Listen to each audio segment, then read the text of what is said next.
प्रतिनिधी आज आपण आलेलो आहोत फुलगोबी पिकाच्या प्लॉटवर. तर भेटूया शेतकऱ्यांसोबत आणि फुलगोबी पिकाबद्दल त्यांचं काय मत आहे या ठिकाणी आपण त्यांच्या शब्दात जाणून घेऊया. दादा नमस्कार. नमस्कार.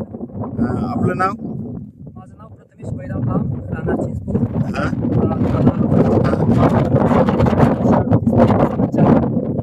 मी 15 मार्चला वेलकमची 764 व्हरायटी लावली होती. हा ही एक नंबर व्हरायटी असून तिचा माल देखील चांगला आणि मजबूत बनत आहे हा आणि खूप छान व्हरायटी आहे. हा. आता तुम्ही याच्या अगोदर एक प्लॉट लावला होता ते आपला काढून झालेला आहे या ठिकाणी. ते किती रोपाचा प्लॉट होता?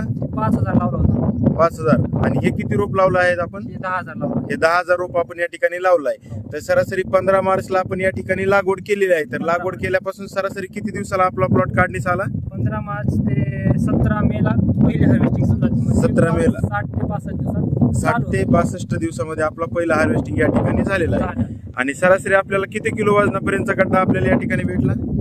750 ग्रॅम ते 1.5 किलो पर्यंत भेटतो. 750 ग्रॅम ते 1.5 किलो पर्यंत तुम्हाला वजनाचा या ठिकाणी गड्डा भेटला. आपण पाहू शकतो शेतकरी बंधूंना एकदम पांढरा शुभ्र कलरचा गड्डा आपण या ठिकाणी. तरी दादा तुम्ही इतर शेतकरी बांधवांना काय सांगू इच्छिता? मी सांगू इच्छितो सर्वांनी हीच व्हरायटी निवडावी. उन्हाळ्या हंगामात चांगली व्हरायटी आहे, बनत आहे आणि जितकं चांगलं तिला जोपताल तितकी चांगली व्हरायटी देत आहे पीक. तर सध्या बाजारभाव काय भेटत आहे दादा? सध्या 30 ते 35 प्रति किलो भेटत आहे. हा. तर तुम्ही दुसऱ्या वर्षी ही आपली व्हरायटीला प्राधान्य देताल? नक्की सर्वात पहिल्यांदा हीच व्हरायटीला प्राधान्य देईल. चालेल. हीच लावणार. तर दादा तुम्ही समाधानी आहात का? हा खूप समाधानी. ठीक आहे दादा.